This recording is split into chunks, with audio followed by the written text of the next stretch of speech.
ಮಕ್ಕಳಿಗೆ ಗುರು ಮತ್ತು ಗುರಿ ಇರಬೇಕು. ಜೀವನದಲ್ಲಿ ಸಾಧನೆ ಮಾಡಲು ಸಾಧ್ಯ. ಸಚಿವ ರಾಮಲಿಂಗಾರೆಡ್ಡಿ. ಬಾಂಧವ ಕಪ್ 2024 ಯುವ ಕ್ರೀಡಾಪಟುಗಳಿಗೆ ಪ್ರೋತ್ಸಾಹ ಸಹಕಾರ. ಜಯನಗರದ ಕಿತ್ತೂರು ರಾಣಿ ಚೆನ್ನಮ್ಮ ಆಟದ ಮೈದಾನದಲ್ಲಿ 27ನೇ ರಾಜ್ಯ ಮಟ್ಟದ ಅಂತರ್ಶಾಲೆ ಬಾಲಕ ಬಾಲಕಿಯರ ಬಾಂಧವ ಕಪ್ 2024 ವಾಲಿಬಾಲ್ ಪಂದ್ಯಾವಳಿ ಆಯೋಜನೆ. ಸಾರಿಗೆ ಮತ್ತು ಮುಜರಾಯಿ ಸಚಿವರಾದ ರಾಮಲಿಂಗಾರೆಡ್ಡಿ ಅವರು, ಮಾಜಿ ಶಾಸಕರಾದ ಸೌಮ್ಯ ರೆಡ್ಡಿ, ಬಾಂಧವ ಅಧ್ಯಕ್ಷರು, ಜಯನಗರ ವಿಧಾನಸಭಾ ಗ್ಯಾರಂಟಿ ಯೋಜನೆಗಳ ಅಧ್ಯಕ್ಷರಾದ ಎನ್ ನಾಗರಾಜು ಅವರು, ವಿಧಾನ ಪರಿಷತ್ ಸದಸ್ಯರುಗಳಾದ ಪುಟ್ಟಣ್ಣ, ರಾಮೋಜಿಗೌಡ, ಜಿಟಿ ಶ್ರೀನಿವಾಸ್ ಅವರು, ಪದ್ಮನಾಭನಗರ ಗ್ಯಾರಂಟಿ ಯೋಜನೆಯ ಅಧ್ಯಕ್ಷರಾದ ಪ್ರಮೋದ್ ಶ್ರೀನಿವಾಸ್ ಅವರು ಉದ್ಘಾಟನೆ ಮಾಡಿದರು. 3 ದಿನಗಳ ಕಾಲ ವಾಲಿಬಾಲ್ ಪಂದ್ಯಾವಳಿ ಜರುಗಲಿದೆ. 150 ಶಾಲೆಯ 3,000 ಮಕ್ಕಳು ಭಾಗವಹಿಸಲಿದ್ದಾರೆ. 16 ವಿಭಾಗಗಳಲ್ಲಿ ಪ್ರಶಸ್ತಿ ವಿತರಣಾ ಕಾರ್ಯಕ್ರಮ. ಸಚಿವರಾದ ರಾಮಲಿಂಗಾರೆಡ್ಡಿ ಅವರು ಮಾತನಾಡಿ, ಮಕ್ಕಳಿಗೆ ಗುರು ಮತ್ತು ಗುರಿ ಸರಿಯಾಗಿ ಇರಬೇಕು ಮತ್ತು ಗುರುವಾದವರು ಮಕ್ಕಳಿಗೆ ಶಿಕ್ಷಣದಲ್ಲಿ ಉತ್ತಮ ಪಾಠ ಹೇಳಿಕೊಡಬೇಕು. ಯುವ ಕ್ರೀಡಾಪಟುಗಳಿಗೆ ಗುರುವಾಗಿ ಮಾರ್ಗದರ್ಶನ ನೀಡಿದಾಗ ಉತ್ತಮ ಕ್ರೀಡಾಪಟುವಾಗಿ ಹೊರಹೊಮ್ಮಲು ಸಾಧ್ಯ. ಶಿಕ್ಷಣ ಮತ್ತು ಕ್ರೀಡಾ ಚಟುವಟಿಕೆಗಳು ಮಕ್ಕಳಿಗೆ ಸಿಗಬೇಕು.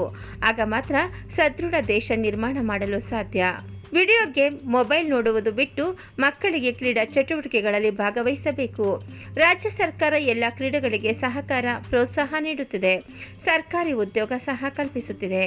ಚಿಕ್ಕ ವಯಸ್ಸಿನಲ್ಲಿ ಕ್ರೀಡೆಗಳಲ್ಲಿ ಆಸಕ್ತಿ ಇರುವ ಮಕ್ಕಳಿಗೆ ಸಹಕಾರ ನೀಡಿದಾಗ ಅಂತಾರಾಷ್ಟ್ರೀಯ ಮಟ್ಟದಲ್ಲಿ ಕ್ರೀಡಾಪಟುವಾಗಿ ಬೆಳೆಯಲು ಸಾಧ್ಯ. ಬಾಂಧವ ಸಂಸ್ಥೆ ಈ ನಿಟ್ಟಿನಲ್ಲಿ ಶ್ರಮಿಸುತ್ತಿದೆ ಎಂದು ಹೇಳಿದರು. ಎನ್ ನಾಗರಾಜು ಅವರು ಮಾತನಾಡಿ, ಬಾಂಧವ ಸಾಮಾಜಿಕ ಸೇವಾ ಸಂಘಟನೆ ಶಿಕ್ಷಣ, ಆರೋಗ್ಯ, ಕ್ರೀಡೆ ಮತ್ತು ಪರಿಸರ ಕುರಿತು ಸೇವೆ ಮಾಡುತ್ತಿದೆ. ಸಚಿವರಾದ ರಾಮಲಿಂಗಾರೆಡ್ಡಿ ಅವರ ಮಾರ್ಗದರ್ಶನದಲ್ಲಿ ಕಿತ್ತೂರು ರಾಣಿ ಚೆನ್ನಮ್ಮ ಕ್ರೀಡಾಂಗಣವನ್ನು ಅಂತಾರಾಷ್ಟ್ರೀಯ ಕ್ರೀಡಾಂಗಣ ಮಾದರಿಯಲ್ಲಿ ನಿರ್ಮಾಣವಾಗಿದೆ. ನಮ್ಮ ರಾಜ್ಯದ ಯುವ ಕ್ರೀಡಾಪಟುಗಳಿಗೆ ಅಂತಾರಾಷ್ಟ್ರೀಯ ಕ್ರೀಡಾಪಟುವಾಗಿ ರೂಪಿಸಲು ಬಾಂಧವ ಸೇವಾ ಸಂಘಟನೆ ಪ್ರೋತ್ಸಾಹ ಸಹಕಾರ ನೀಡುತ್ತಿದೆ. ಕ್ರೀಡಾ ಚಟುವಟಿಕೆಗಳಿಂದ ದೈಹಿಕ ಮತ್ತು ಮಾನಸಿಕವಾಗಿ ಶಕ್ತಿವಂತರಾಗಿ ಇರಲು ಸಾಧ್ಯ ಎಂದು ಹೇಳಿದರು.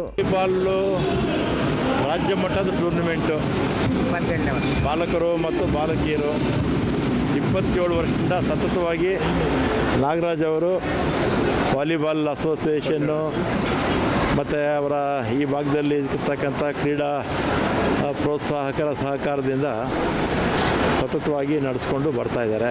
ಒಟ್ಟು 130 ಟೀಮ್ಸು ಬಂದಿದೆ.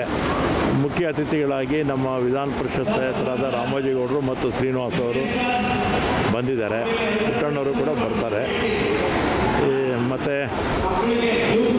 130 ಟೀಮಲ್ಲಿ ಕೊನೆಗೆ ಗೆಲ್ಲೋದು ಒಬ್ಬರೇ. ಆದರೆ ಗೆಲ್ಲೋದಕ್ಕಿಂತಲೂ ಪಾರ್ಟಿಸಿಪೇಟ್ ಮಾಡೋದು ಭಾಳ ಮುಖ್ಯ.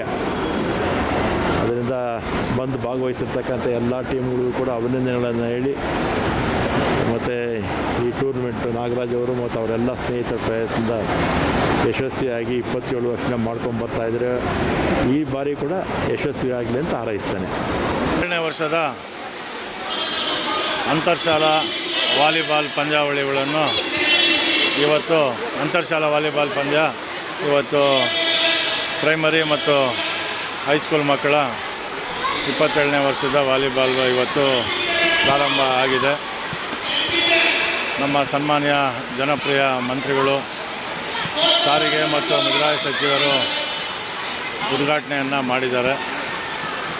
ಜೊತೆಯಲ್ಲಿ ನಮ್ಮ ಮಾಜಿ MLA ಆದಂಥ ಸೌಮ್ಯ ರೆಡ್ಡಿ, ಆಮೇಲೆ MLC ಆದಂಥ ರಾಮಾಜಿಗೌಡರು ಮತ್ತು ಪುಟ್ಟಣ್ಣ ಅವರು, ಶ್ರೀನಿವಾಸ್ ಅವರು MLC ಮತ್ತು ಎಲ್ಲ ಗಣ್ಯರು, ಆಮೇಲೆ ಪ್ರಮೋದ್ ಶ್ರೀನಿವಾಸ್ ಅವರು ಮತ್ತು ಅನೇಕ ಎಲ್ಲ ಟೀಚರ್ಸು, ಗಣ್ಯರು, ಸಂಘ ಸಂಸ್ಥೆ ಎಲ್ಲರೂ ಸೇರಿ ಇವತ್ತು ಒಂದು ದೊಡ್ಡ ಮಟ್ಟದಲ್ಲಿ ವಾಲಿಬಾಲ್ ಪಂದ್ಯನ ಉದ್ಘಾಟನೆಯನ್ನು ಮಾಡಿದ್ದಾರೆ. ಇವತ್ತು ಸುಮಾರು 130 ಟೀಮ್ಗಳು ಭಾಗವಹಿಸಿದೆ. ಸಾವಿರಾರು ಜನ ಮಕ್ಕಳು ಇವತ್ತು ಬಂದಿದ್ದಾರೆ. ಈ 27ನೇ ವರ್ಷದ ಅದ್ಧೂರಿ ಕಾರ್ಯಕ್ರಮ ಉದ್ಘಾಟನೆ ಆಗಿ ಸುಮಾರು 10 ಕೋರ್ಟ್ಗಳನ್ನ ಹಾಕಿದ್ದೀವಿ. ಆ ಕೋರ್ಟಲ್ಲಿ ಇವತ್ತು ನಾಳೆ ನಾಡಿದ್ದು ಕೂಡ ನಡೆಯುತ್ತೆ. ಅವ್ರಿಗೆ ಎಲ್ಲ ಫಸ್ಟು, ಸೆಕೆಂಡು, ಥರ್ಡ್ ಬಹುಮಾನಗಳನ್ನ ಕೊಡ್ತೀವಿ, ಸರ್ಟಿಫಿಕೇಟ್ಸ್ ಕೊಡ್ತೀವಿ. ನಮ್ಮ ಪೇಸಾ ಅಕಾಡೆಮಿ ಮತ್ತು ನಾವೆಲ್ಲರೂ ಸೇರಿಕೊಂಡು ಈ ವಾಲಿಬಾಲ್ ಪಂದ್ಯನ ಬಾಂಧವ ಕಪ್ ಅಂತೇಳಿ ನಾವು ಮೊದಲಿಂದ ಕೂಡ ಮಾಡ್ತಾಯಿದ್ದೀವಿ. 27 ವರ್ಷದಿಂದ 27 ವರ್ಷ ಕೂಡ ಸನ್ಮಾನ್ಯ ಜನಪ್ರಿಯ ಮಂತ್ರಿಗಳು ಉದ್ಘಾಟನೆಯನ್ನು ನಿರಂತರವಾಗಿ ಮಾಡ್ಕೊಂಡು ಬರ್ತಾಯಿದ್ದಾರೆ.